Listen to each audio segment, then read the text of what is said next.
Hey guys, it's Jedi Lex, and this past weekend I attended the Fanboy Expo at the Hyatt Regency in Orlando from September 1st through the 3rd.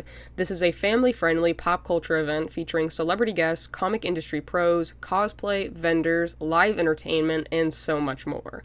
The first booth that I went to had a whole bunch of Funko Pops, and they were nicely organized based off category, so it was pretty easy to spot all the Star Wars Pops, which is of course always what I'm looking for. They had a bunch of bigger Pops as well as some smaller ones, some new and some old. However, they were a little bit on the pricier side, so I decided to pass.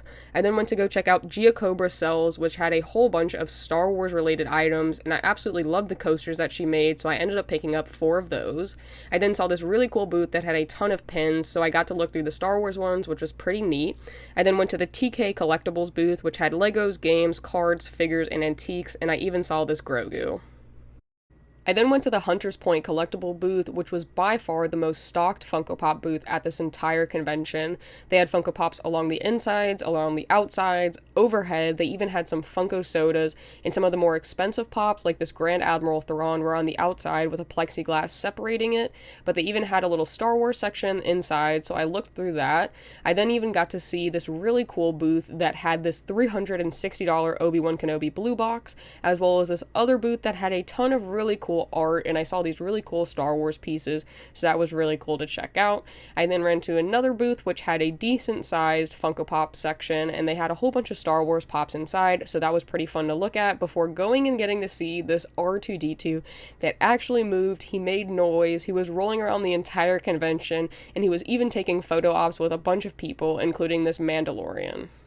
I then checked out the Florida's Fine Craft booth, which had a whole bunch of really awesome artwork, and they even had a whole section dedicated to their Star Wars pieces, so it was really neat to go and check those out.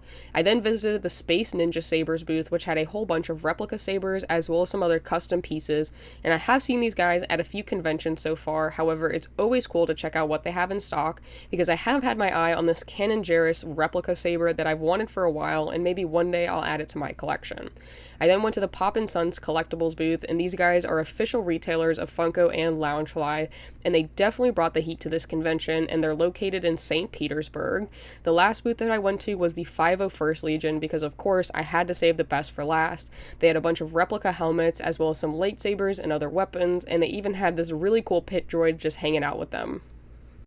Overall, I had a great time at this convention. I ended up running into Eben the Collector, who is the host of the Spice Runners Lounge, as well as It's Laney B, who is another member of the Fulcrum group chat. So if you aren't following those two guys, definitely go check them out. And the art pieces that you're seeing now are from the art of Alan Grimes. He ended up doing a buy 3, get 1 free sale, and I absolutely couldn't resist on these epic art pieces.